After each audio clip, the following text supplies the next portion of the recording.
I'm Gary Anthony Ramsey with your Our News Now Rewind. Stories making headlines for the week ending May 28, 2011.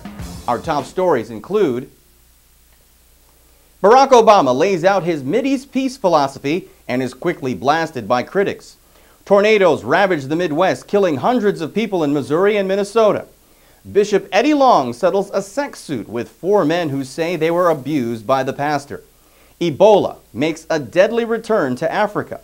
Are African-American moviegoers keeping it real at the movies? And a fighter for the rights of black Brazilians passes away. Our top story. Before leaving the G8 summit, the president sits down with the Prime Minister of Israel and lays out the Obama administration's Mideast peace policy.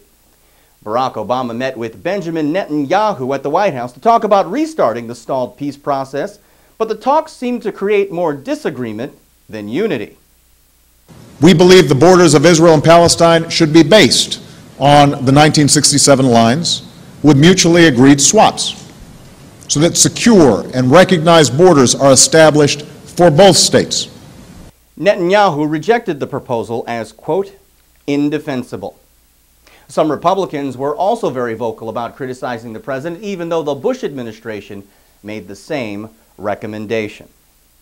The first stop on the president's European tour took the Obamas to the ancestral home of his mother's side of the family, Ireland.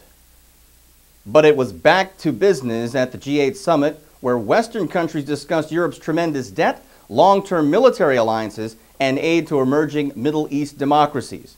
Upon his arrival back in the United States, the president will visit the Midwest, where nearly 200 people died in a series of deadly tornadoes that ripped through Missouri and Minnesota. The next thing you know, there was just stuff flying everywhere, and we started scrambling around in the garage with kids in our hands, just trying to stay protected. The town of Joplin, Missouri, probably took the biggest beating. Thousands of people are homeless, thousands more are still without power. A lawsuit by 4 men who say they were sexually abused by the pastor of a Georgia megachurch have settled with Bishop Eddie Long. The terms of the agreement appear to be sealed, but the lawsuit filed in September claimed that Long, quote, has a pattern and practice of singling out a select group of young male church members and using his authority as bishop over them to ultimately bring them to engage in sexual relationships. Long has always denied the allegations.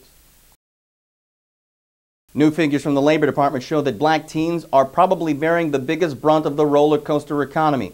While national unemployment stands at 9%, the unemployment rate among teenagers between the ages of 16 and 19 in general is 23%. But among black teens, that stat jumps to more than 40%.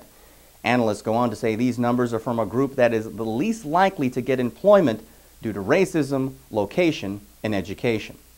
A new survey reveals that white Americans feel they are being treated the harshest when it comes to racism gains in the United States. A study conducted by professors from Tufts and Harvard University surveyed 209 white and 208 black men and women. They asked them to rate racism on a scale of 1 to 10 from the 1950s through 2010.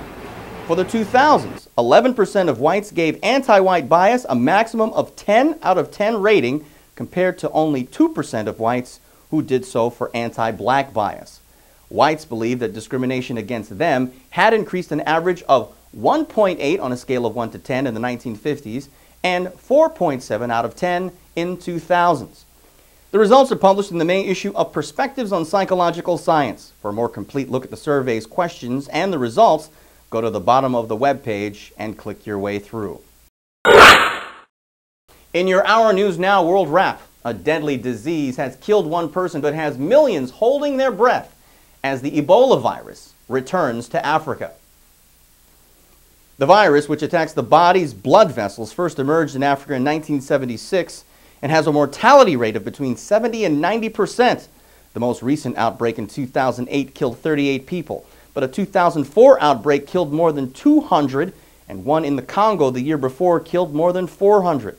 A 12-year-old girl so far is the only fatality, but doctors are monitoring more than 30 people with similar symptoms.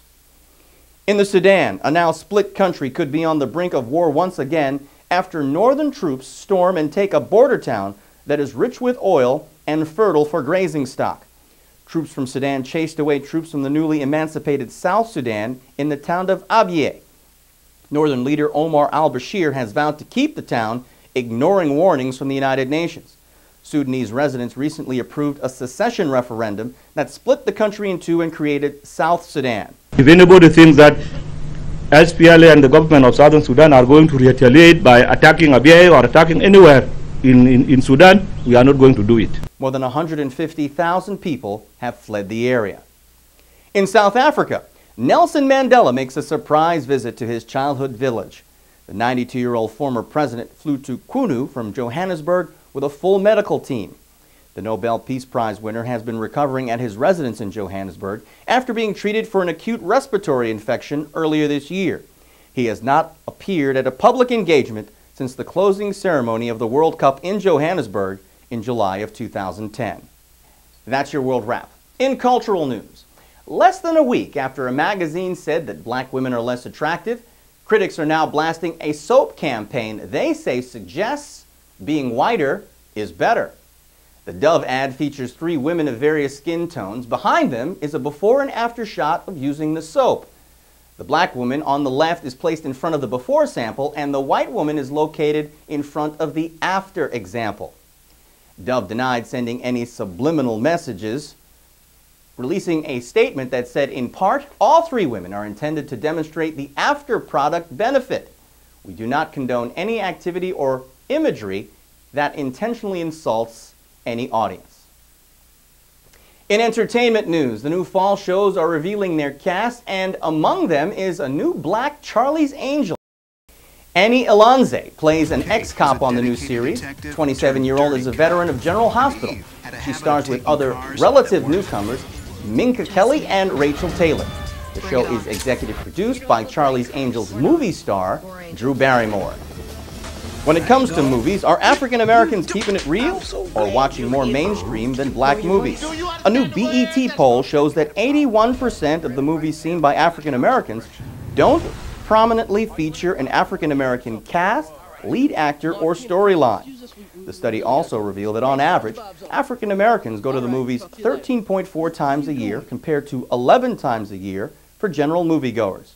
Comedies are the most popular among blacks, followed by action-adventure, romance, science fiction, and animation.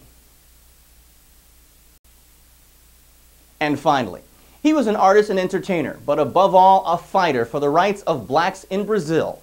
Abdias Nascimento died at his home last week. The author of several books and plays, Nascimento started his activism in the 1930s in Brazil, believing that blacks in his country were treated as second or even third-class citizens. He was elected to Brazil's Federation of Deputies in 1983, and then to the Brazilian Senate in 1994, where he served till 1999. In 2004, he was nominated for the Nobel Peace Prize. Abdias Nascimento was 98.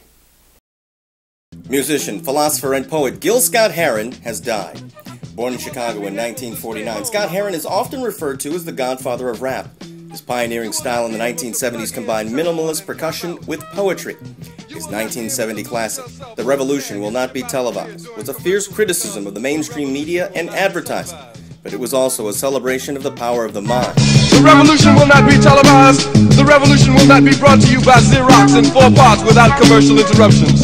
The revolution will not show you pictures of Nixon blowing a bugle and leading a charge by John Mitchell, General Abrams, and Spyro Agnew to eat hog maws confiscated from a Harlem sanctuary. The revolution will not be televised. He died in New York, where he called home for most of his life. Gil Scott-Heron was 62. For a complete check of any of the stories you've seen on The Rewind, remember, as always, go to the bottom of the webpage, find the link of the story you'd like to see, and click your way through. That's your Our News Now Rewind for this week. I'm Gary Anthony Ramsey. There will be no pictures of you and Willie Mae pushing that shopping cart down the block on the dead run, or trying to slide that color TV into a stolen ambulance. NBC will not be able to predict the winner at 8:32 on Report from 29 District. The revolution will not be televised. There will